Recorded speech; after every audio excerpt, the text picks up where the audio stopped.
My first offer, I was sweating bullets. Like you could see the sweat coming out of my head. I was completely like ignoring the fact that he just deposited a $30,000 check. Who I was then is not who I am now. It is impossible to build an empire alone. People are more likely to want to negotiate once they understand that. The DealMachine REI podcast. Everything you need to know to get started in real estate investing.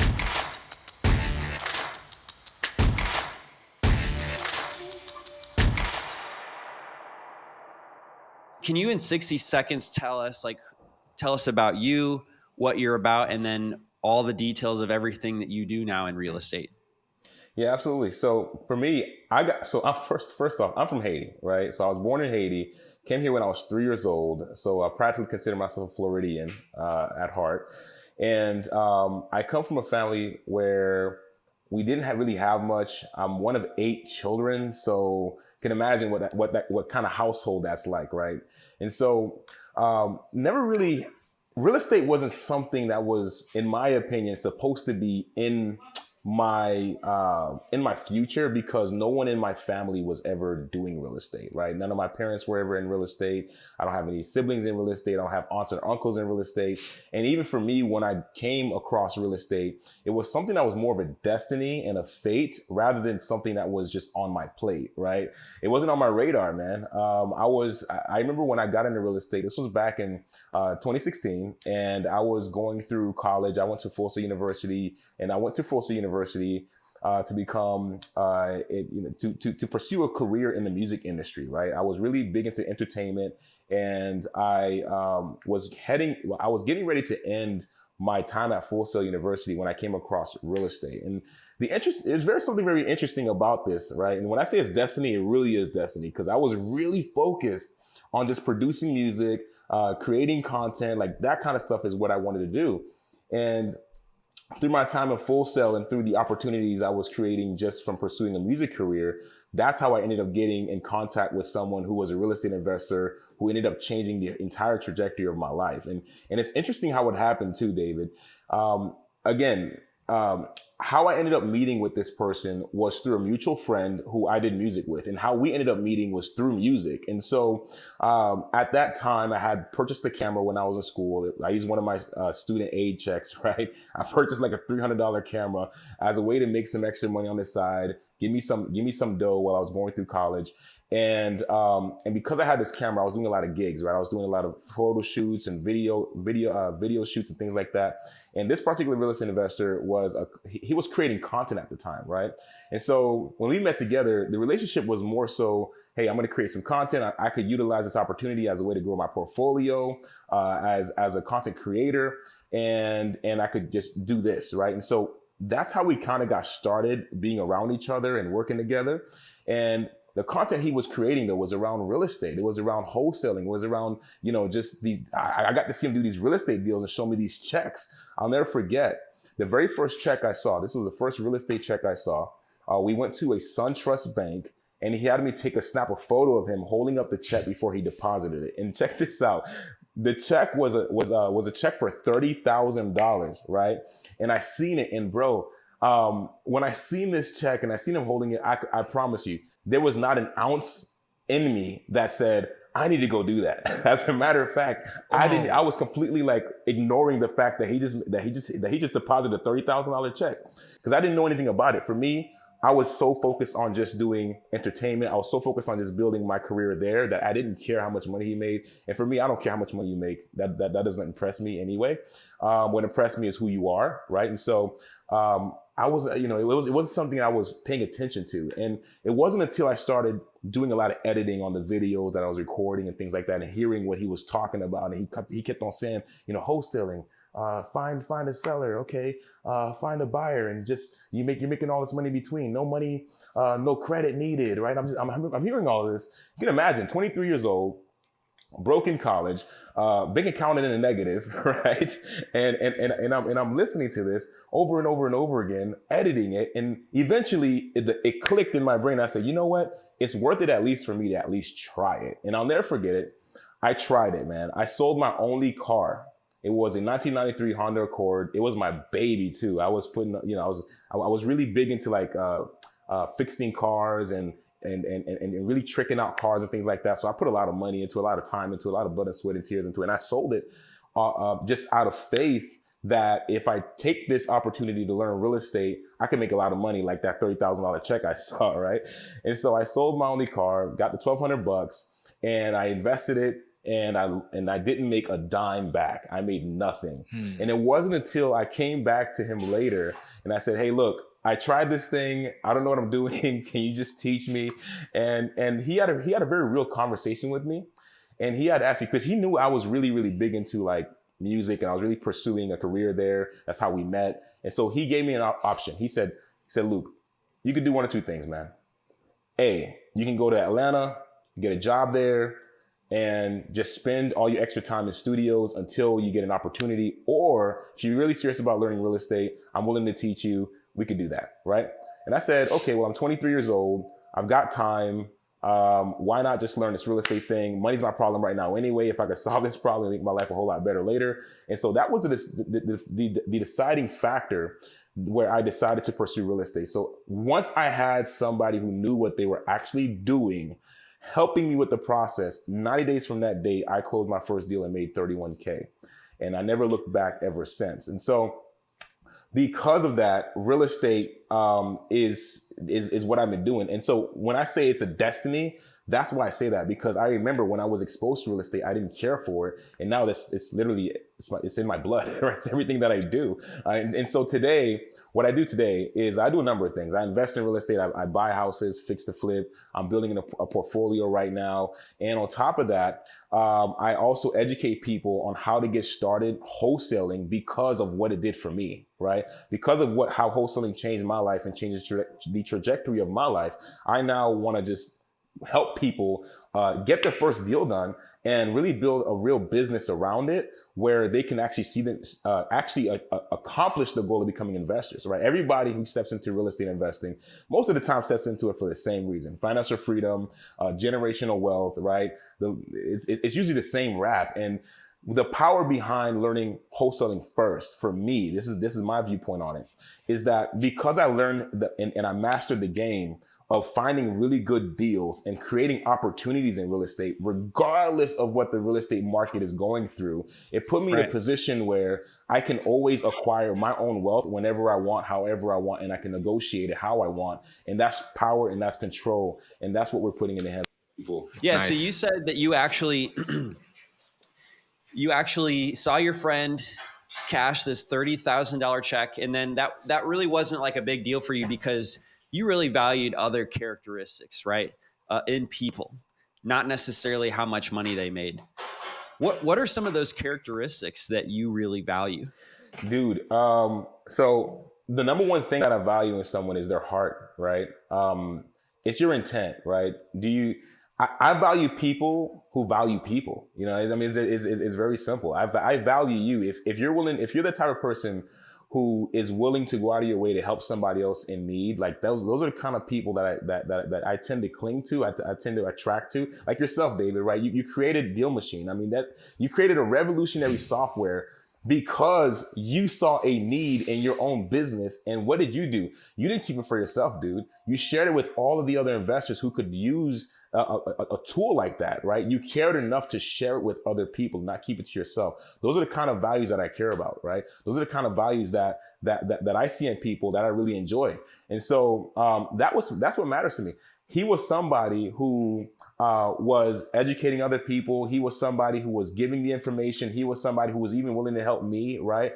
And I was broke in college. I didn't have anything, right? And so those are the qualities I care about. And our relationship was a very personal relationship, aside from the business that we did together, right? Because of that reason. And so when I'm making connections with people, I like to make the kind of connections that last, right? For me, it's all about longevity. It's not just a transaction. We're going to do transactions. We're going to make money. All of that's fantastic. But I care about who you are. Why are you doing what you're doing? Are you doing what you're doing for yourself? Or are you doing what you're doing for the betterment of everybody else? We live in a world, right, where unfortunately in this Western culture, we're all conditioned to do things, to have this mindset where it's everyone for themselves, right? Every man for themselves, right? Everybody wants to have a backpack business, a one-man show. I was one of those people. I got started off like that too. I did everything by myself. And I'll be honest, And you know this, David, I'm sure Ryan, you know this right now because you have a team yourself, right? It is impossible to build an empire alone. It is absolutely impossible to do that. And as a matter of fact, collaboration over competition is the key, because once we start to collaborate with other people, even with our competition, we start to see growth, right? And not just growth within our companies, but growth within our communities. And so that is the power. And that's what I care about. It's that intent. It's that heart. What are you here for? What's your purpose? Is it for the betterment of everybody else? If it is, that's going to come back to you, the law of reciprocity, right? And so that's what I really care about. If I know that about you, I am behind you. I'm supporting you because it's the right thing to do. It's just the right thing to do. Right. I think that's a really good quality. Ryan, I feel like, has the exact same quality because he's told me he's in this mastermind group called Collective Genius. Yes. And they invited him to go to the bigger group where there's people that are doing more deals. And he was like, I don't think I'm ready for that because I haven't given enough to this group that I'm in first. And I'd like to spend some more time doing that. It reminds me of what you were saying, Luck. And I know you're that way, Luck, because you came to my birthday party in Indianapolis, and you hadn't even met me in person before, which I felt was amazing. Yeah. Hey, question on what fuels you, what motivates you to keep going? Like you've already, like the successes, you've already had it. So what keeps you going? What's the purpose behind continuing to do wholesale deals? Wow. Well, at this stage right now, the purpose behind it is to grow an empire, right? I'm more so focused now on acquiring more properties to fit into my portfolio. So really, when I'm wholesaling, I'm looking at it. My focus is to acquire property. That's my main focus, right? But anything I don't want, I just wholesale off, right? And so I've shifted my focus from just mainly just focusing on wholesaling everything that I have to keeping as much as I possibly can. And so every piece of marketing that goes out, every single call I make, the purpose is to definitely pick up houses rather than to wholesale them. But we still do the wholesaling factor. I mean, we still build up capital that way. And really the thing that's driving that for me, is I know that for me, I feel like where my purpose is, where I really fit in is in the space that I am now helping people. The bigger I can grow my empire, right? The bigger I can grow my portfolio, the more cash flow I can have, the more freedom I can have, the more people I can hire, right? The more that's just possible. And so that's what's driving that for me it's honestly, again, it goes right back to helping people. It goes right back to being better myself so I can be better for the community and the community can be better as a whole. And each and every one of us, as human beings need each other. I mean, we all need each other, you know, everybody does. And so that's what's driving that. One of the things so that go back to the 90-day window. Go Yes. back to the 90 days when it took you 90 days to get your first deal.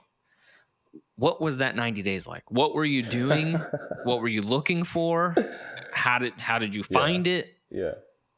Okay, so very, very simple strategy. What we simply did was just send direct mail to tax delinquent houses, tax delinquent properties. Very simple. And it was just month after month after month, we were just sending out the mail. And what I was doing is I was taking all the calls, right? And so as the calls came in, I would take them and then I would go, I'll talk to every single person, try to work out a deal. And so that was what the system looked like. Very, very basic, very, very prehistoric, I guess, right? Very simple and it worked. But if I were to give you a little bit more deeper detail as to what I was experiencing, dude, Ryan, listen, I was experiencing the test of my life, okay? I was experiencing I want to hear it. The hardest time that I ever had because who I was then is not who I am now. And I think that's the power behind entrepreneurship, right? It changes who we are interpersonally and makes us better. But who I was then is I was big introvert, man. I mean, me talking on the phone, doing sales, I'm scared of that, dude. That's just not me, right? I'm seeing you now, that's hard to imagine. dude, listen, check this out. I'm one out of 8 kids and I'm the middle child.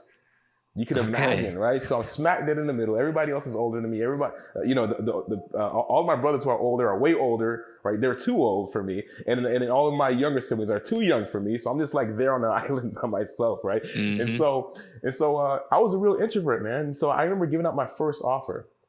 my first offer, I was sweating bullets. Like you could see the sweat coming out of my hands, right? You can see the sweat dropping down from my head. And I'll never forget it when I gave that offer. And I actually had a mentor with me that was there at the property. I had support, right? But I didn't have the confidence yet. And I remember I wasn't even inside the house yet. What we did is we went to the car. We talked, we walked through the property, we did all that good stuff. And then we went back to the car to drop the offer. He had me drop the offer. And I'm sitting there in the back seat of the car like, how much are we offering again? Just shaking, pen shaking, right? Scribbling on the piece of paper. I'm sure it probably wasn't even legible. And so I was very, very nervous. And then when we went into the property, sit down with the seller to give the offer, the seller sat down on their couch. They had little two chairs right across from where they were sitting, where we sat at. And he wanted me to actually give the offer. And I am just sweating bullets. I know, like inside, I'm like, oh man, we're not gonna get this. We're not gonna get this contract. You want me to give the offer right now, right? And we didn't. When I gave out that offer, the seller, it's like she smelt the fear coming off of my body, right? She smelt the fear, man. I mean, she could tell. And so she didn't take the offer. And that was my first experience. I was just absolutely terrified. And honestly, I have to say, Ryan and David, that was the best thing to ever happen to me. Shortly before, I'm going to share. That's great. I'm glad you asked why. Shortly before that entire experience, shortly before I got into real estate, I was really, I was focusing and doing a lot of music. And one of the things that I did that actually brought me to meeting my mentor was I was working in a music studio here in Orlando. That music studio, a friend of mine ended up coming into the music studio. We ended up, becoming close and stuff like that. He invited me over to his house, and that's how I met my mentor, long story short. But that experience from that music studio, I remember we had an A&R come into the music studio one day, right? And he loved my work. He loved it so much that he wanted to take me and another one of my associates out just to kind of talk about music, talk about the industry, talk about what our goals were, and just to see, because what he wanted to do, and I didn't understand this at the time, but what he wanted to do is he wanted to invest, right? He wanted to invest and put money behind what we were doing.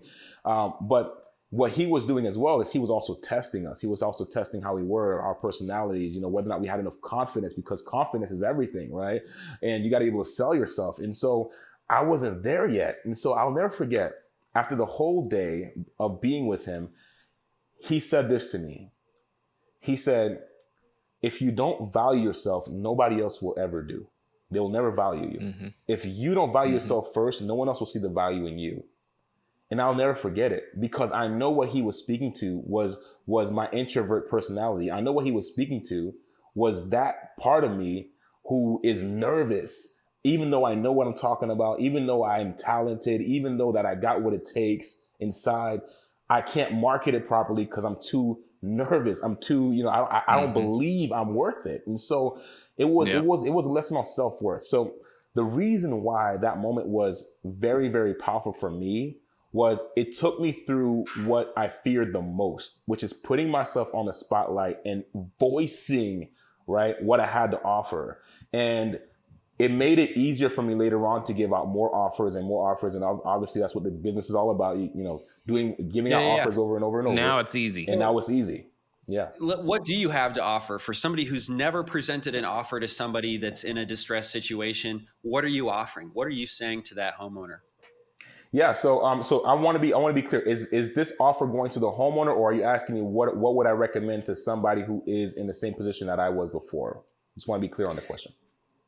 So I'm brand new. I've never done a deal, and I want to know how to pitch what I have to offer to a homeowner. How do you do that?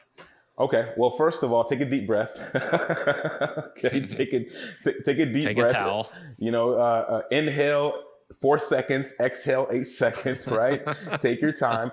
And then remember, at the end of the day, this is a service-based business. Business is nothing more than an organization or a method of serving people. It's providing people what they want or what they need. At the end of the day, it's up to the seller to say yes or no. Now, is it possible you can, if you're really good, if you got the gift of gab, if you really, really got a lot of sales skills, yes, it's possible for you to take somebody who's more on the no side and make them a yes. However, if you're just getting started, Remember, the key here is just to give a lot of offers. You don't got to be a master salesperson. It doesn't require you to be a master salesperson. I wasn't a master salesperson when I got started, right? And I'm still learning more and more and more sales techniques. You never stop learning, right? However, what I would tell you is just give the offer. Take a deep breath, raise confidence, because most of the time, your level of confidence will determine how the offer is accepted. It will determine whether or not the person believes that you can deliver on what you say you're going to deliver on. Because if they feel like you're not confident enough, that's telling them I can't trust the situation. Because if I go on a contract with this person and they don't deliver, that's wasting my time. And there's not a seller on this planet that wants to waste their time. That's actually one of the things that I've heard, right, from sellers, where they complain about wholesalers because, properties are getting locked up for 30 days, 60 days, not closing. So you got to be confident. You have to be, assume the sale, right? Assume the sale. Assume that you're going to get it. Even if you don't get it, that's fine. Great. If you don't get it, then put that person on a follow-up. Keep in contact with them. Most of the time. What do you mean by assume the sale? Assume the sale. Yes. So assuming the sale is having a mindset of seeing the end before it happens as something that is in your favor, right? So if you're somebody who's selling something and you're working with a customer, instead of having the mindset, right, or thinking to yourself, oh, they're not going to buy my product, or they're not going to accept my offer, they'll never take $60,000 for a $100,000 house. Instead, flip it and say they do want to do business with me. They will accept my offer for $60,000. They do want what I have to offer. And what that does is it gives you the confidence to give it in a sort of way where you're confident, right? Because you know that what you're doing is serving. It's a better pitch, right? Yep. So how do you end up presenting the offer? Yes. And at what stage of the conversation do you do that? Yeah. So I typically provide my offers after we went through the initial stage of just like doing a little bit of due diligence. So the first time I talk to somebody, I'm never focused on giving a number, because what I'm focused on is seeing if what I have to offer even matches, what you need, right? Do you need to sell quick? Do you need to sell at a discount? Is your situation the type of situation that makes sense for you to give your equity to me, right? And if it does, now we got something to talk about. If it doesn't, now we got to talk about something else, maybe something creative, right? But I'm typically looking at that first. I want enough intel so that way when I come back on the phone and I give my offer, I have an angle, I have intel, I've got something I could stand on. So the very first initial phone call is just knowing more about the property, knowing more about the homeowner situation. After I have that initial call with them, I usually tell them, all right, great. If this is a virtual situation, I tell them, okay, great. What I'm going to do right now is I'm just going to do some numbers here. I know that you're looking for X, right? If I can get you X, are you ready to move forward today? That's a test close, right? Yes, I am. Great. Fantastic. All right. So what I'll do is I'll just put you on hold, or I'll call you right back and I'll let you know what I can do. I'll let you know if I get it approved or not. And when I get back on the phone now, here's my approach. I simply let them know whether or not I can, that their number was approved, right? So if they give me their number, I let them know if it was approved. If it wasn't approved, I say, hey, listen, I'm very sorry. However, I know you were asking for $200,000, but it's just not something that we could do, right? We looked at the numbers. The property can resell for this. And we literally tell them exactly what the numbers are because we got nothing to hide, man. We tell them exactly what it is. And people are more likely to want to negotiate once they understand that their number isn't necessarily a great number for you as an investor, because there are fees that you've got to account for, closing fees, holding fees, right? Repair costs, that all of these things that they're not going to have to invest in, realtor fees on the back end if you're going to flip it. All of these things that they're not thinking about, when I get on the phone with them and I explain to them, hey, listen, I know you want this, but if I've got to buy your property right now and take this off your hands, I have to pay for this, and this. Right. And because I got to pay for that, I have to make I have to make some money. I've got to keep my team fed. I've got to keep my family fed. This is my livelihood. Right. And I'm sure you understand. And so in order for this to work, we'd have to be at this number. And if that doesn't work for you, hey, I totally understand. We don't want to pressure you. Right. Just want to let you know what we can do. If you want to do it, I can promise you, though, what I can promise you is this. I can promise you the best service. I can promise you that you're working with somebody who's going to care about you and make sure that this transaction happens securely and make sure that you're happy and that you're smiling at the closing table. But we would have to do it at this number. right? And so that's typically the approach I take with every single person. Now, if this is a situation where I'm actually at the property, which I love giving offers at the property, if I'm at the property, I actually just walk through the property with them and start pointing things out, right? I mean, this is typically when I'm giving the offer out though. So we walk through the property the first time. Let's say that, the roof is totally caving in on the property. I never tell a seller how bad their property is. As a matter of fact, I always tell them how great it is. I have them look at it from a positive perspective. And typically what I do is I like using a process of elimination for them. And I help them sort of mastermind a way for them to actually make it work for them. And what typically happens is they don't want to deal with it. They don't want to deal with the headache. They don't want to go through the process. And so they end up telling me, hey, Luke, I really appreciate you really trying to help. But dude, I just want to sell this house. I just want to be done with it. Okay, fantastic. Well, great. Well, I can help you with that, right? But I just want to let you know it has to be at this price. As a matter of fact, walk with me. You see this roof right here? It's going to cost this much. The trusses are bad, right? I go down the whole list of issues. And then what I typically do as well, and it's just another little nugget here. After we actually go on the contract, what I will do is I'll have the property inspected. Even on the properties I wholesale, I always have them inspected. Why? Because when I have the property inspected, the things that I can't see and the things that they can't see, right? The inspector can see, and that typically helps me get another $5,000, $10,000, $20,000 off the property. Oh, you have a third party inspected and you pay what, $500 for that? Really? That's so fascinating. I didn't know people did that for wholesale deals. That's wild. Yeah.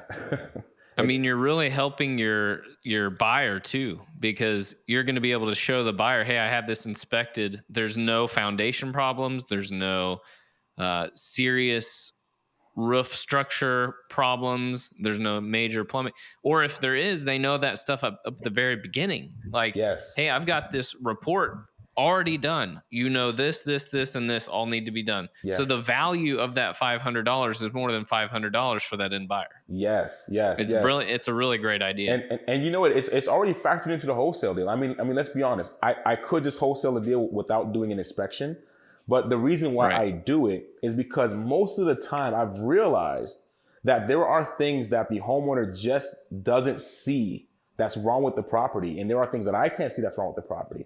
And typically when I do this, I end up getting a bigger discount on the deal, right? And so I really do it because I'm trading $500, but if I make an extra $5,000, what does it matter? If I make an extra $10,000, what does it matter? So yeah. Also, Luke, I just heard you say your own name and I realized I said Luck like 3 times at the beginning of the podcast, which I feel terrible for because it's been years since I've seen you, man. I'm so sorry for getting that wrong. But for those of you who do want to follow Luke, his symbol is, or his screen name, or what do you call it? Handle tag on Instagram is LUC Madeus. So Luc Madeus. Did I say the last name right as well? Solid, brother. Solid. Amazing. I already followed you. I just did it here a few minutes ago. Awesome, but I'm going to follow you right back. So tell us, you're doing a workshop. Is that for your mentorship program that you offer new people who are doing their first wholesale deal guidance? Yes. So I started up this workshop. This is actually the first. This is our first workshop, right? This is the first one I'm doing. And the reason I started this workshop is because I noticed that I wanted to make it affordable for people to get the quality mentorship that they needed.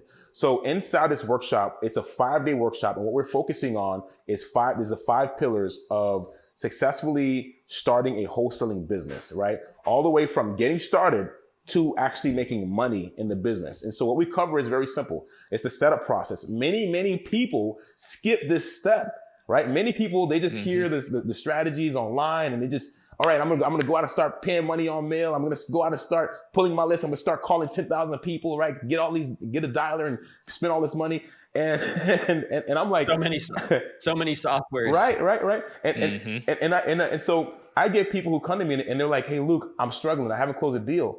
And I ask them, I say, well, have you done market research? That's the number one question I always ask. Have you done your market research? And most of the time the answer is no. And so what that tells me is most people are not properly setting themselves up in the beginning and setting a solid foundation in their business that they're going to build off of, right? It's like anything else. And when you're actually building real estate, you got to put a foundation to the property. Otherwise, you're going to be living in a topsy-turvy house, right?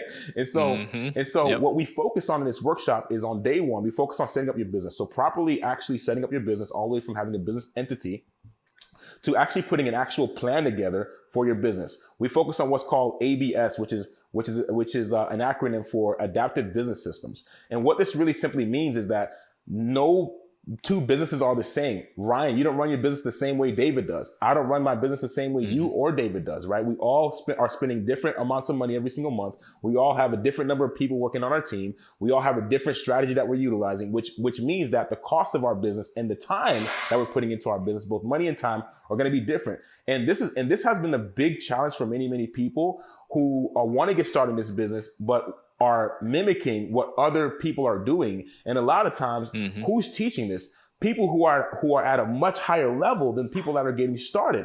And so we focus on ABS because we want to make sure that what you're building is not just a bunch of strategies that are going to help you get a deal, but a real actual business system that is designed to work with you instead of against you to achieve the number one thing every business needs, which is sustainability. Once you have sustainability in your business, you can run for as long as you need to see results, right?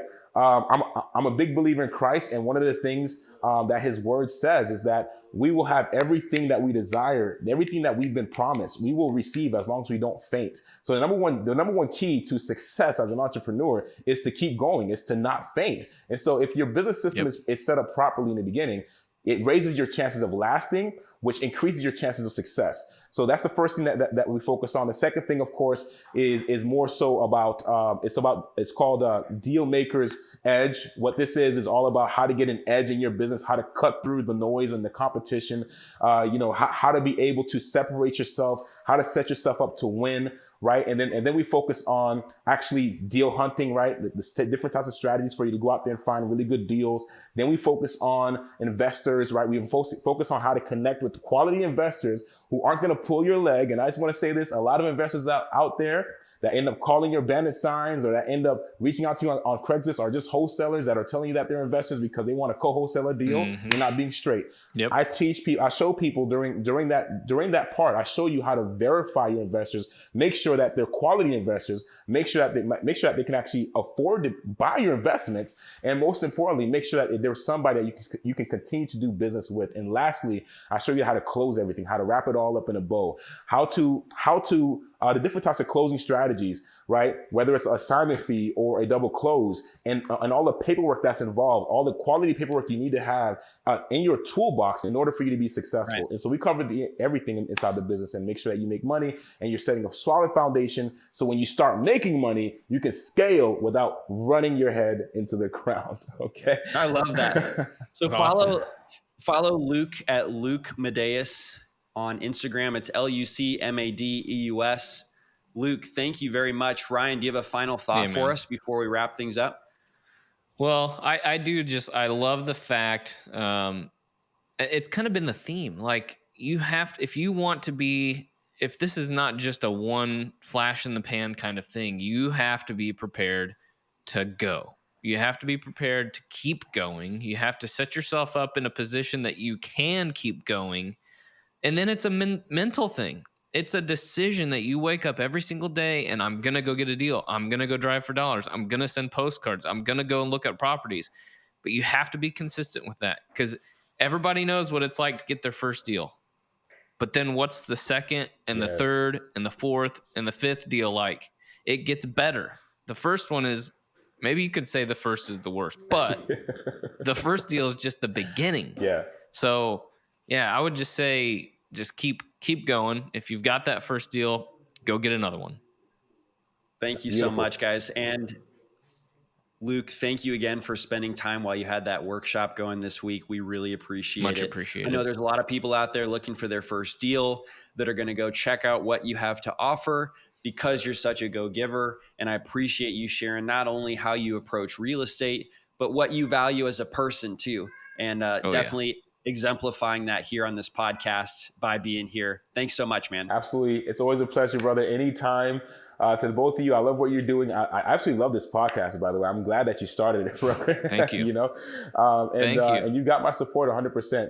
So it's a pleasure to be here. I'm grateful. And until next time, thanks so much. Thanks for listening to the DealMachine Real Estate Investing Podcast. Please leave us a review and follow along wherever you're listening to your podcast.